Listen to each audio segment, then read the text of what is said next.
Cameroon, Bandung, Africa, Bandung, to the world, Bandung. Salut les amis, je suis l'homme le plus noir de la terre et fier de l'être.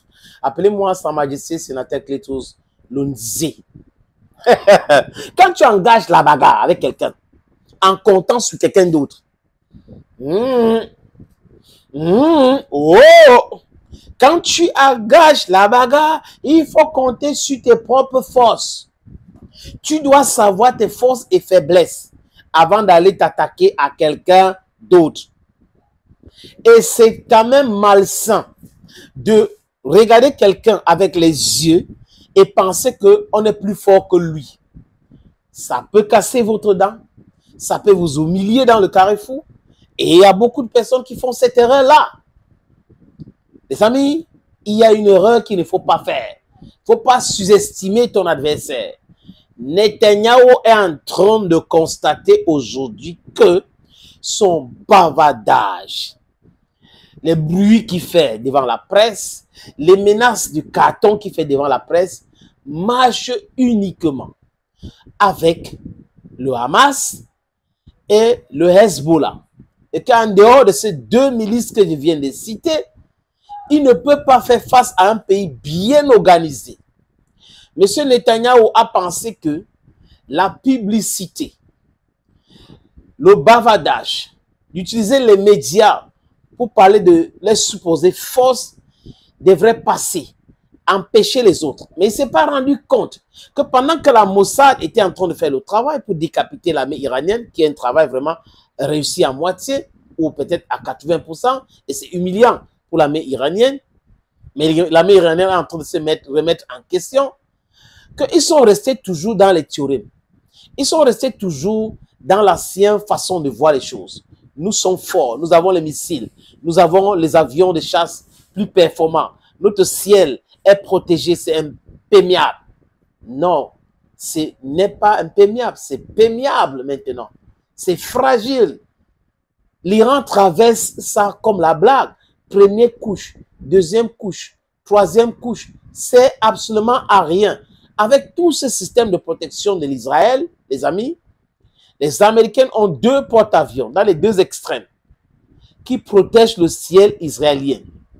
Les Jordaniens les aident, les Saoudiens les aident, mais jusqu'à là, l'Iran est plus fort.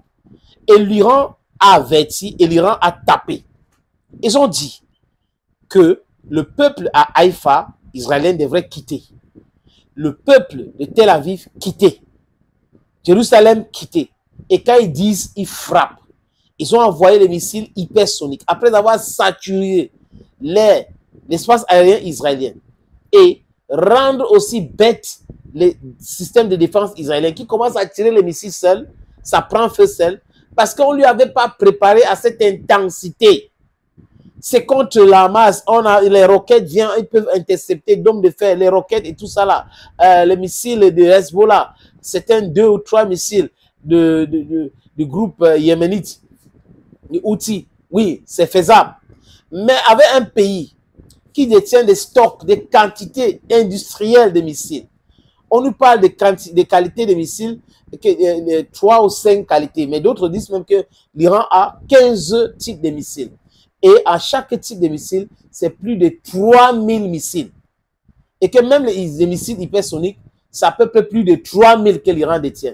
Donc, vous voyez que, à force de dire qu'on a tapé les lanceurs, les camions qui se déplacent, on a fait ceci, on a fait cela, et que le lendemain, l'Iran tire autant de missiles, ça démontre que le message est biaisé, c'est le mensonge. Ils ont toujours fonctionné avec le mensonge. Les amis, je reste ma chose. Tarang bang bang. Je dis que je regarde la télé. Je commence à mettre des chaînes de télévision. Ouais, Netanyahu a chaud. Il a vraiment chaud. La chaleur sur lui maintenant. J'ai vu une image de lui sur Fox News. On lui pose des questions. Il répond, on voit un visage fade. La toute première fois, on voit Benjamin Netanyahu dépassé par les événements, la façon de parler.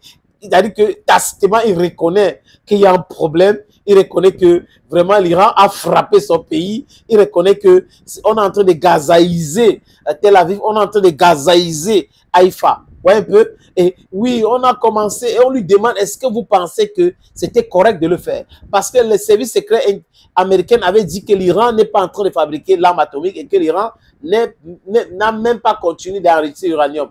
Non, vraiment, de faire confiance à ceci parce que nous avons, vous voyez qu'il est pris dans son propre piège. Il est pris dans son propre piège. Si vous voulez la bonne information, parce que vous ne pouvez pas retourner l'information comme nous autres, on est quand même des professionnels de l'information, refusez de regarder les chaînes françaises, les chaînes occidentales. Refusez. Venez vous abreuver ici ou sur les chaînes russes, chinoises, indiennes. Vous allez voir les vraies informations qui viennent de l'Ukraine.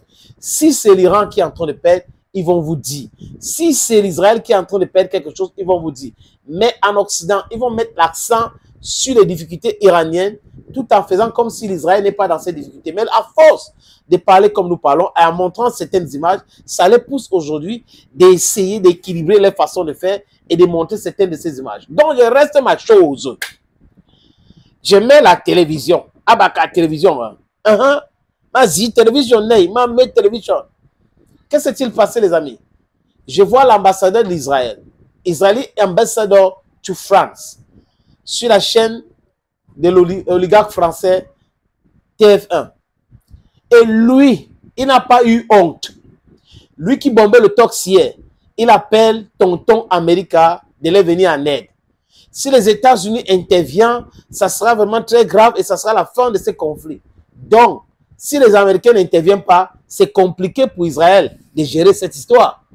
C'est difficile donc de gérer cette histoire. Mais comment est-ce que vous pouvez donc commencer quelque chose que vous ne pouvez pas finir? Qui vous a envoyé donc attaquer l'Iran? Votre renseignement disait que quoi? Et aujourd'hui, pourquoi est-ce que c'est tout autre chose? Les gens sont dans les aéroports, ils veulent fuir. Ils veulent fuir, on les a bloqués parce qu'il n'y a pas moyen. Les avions vont décoller comment? Vous frappez l'hôpital, je frappe l'hôpital. Vous frappez les raffineries, je frappe les raffineries. C'est ce qui s'est passé. Netanyahu a pensé qu'il avait le monopole de destruction. Mais l'Iran lui a montré que quand tu frappes ça, nous allons aussi répéter la même chose chez toi. Et la destruction est totale. Et Netanyahu est en train de pleurer aujourd'hui. Le peuple israélien est contre lui. Parce qu'il a fait les erreurs à Gaza. Il est allé faire la guerre à Gaza. Jusqu'à présent, il n'a pas gagné cette guerre. Il continue de bombarder et il croyait que c'était facile. Et là, il vient attaquer qui? Un pays fort, un pays structuré, un pays qui détient aussi les armes néfastes. Il attaque ces pays-là parce qu'il croyait que les autres sont ceci. Les Américains sont en train de jouer à un jeu là.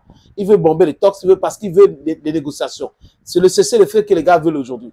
Netanyahu est fatigué. Il est dans un trou qu'on appelle bunker.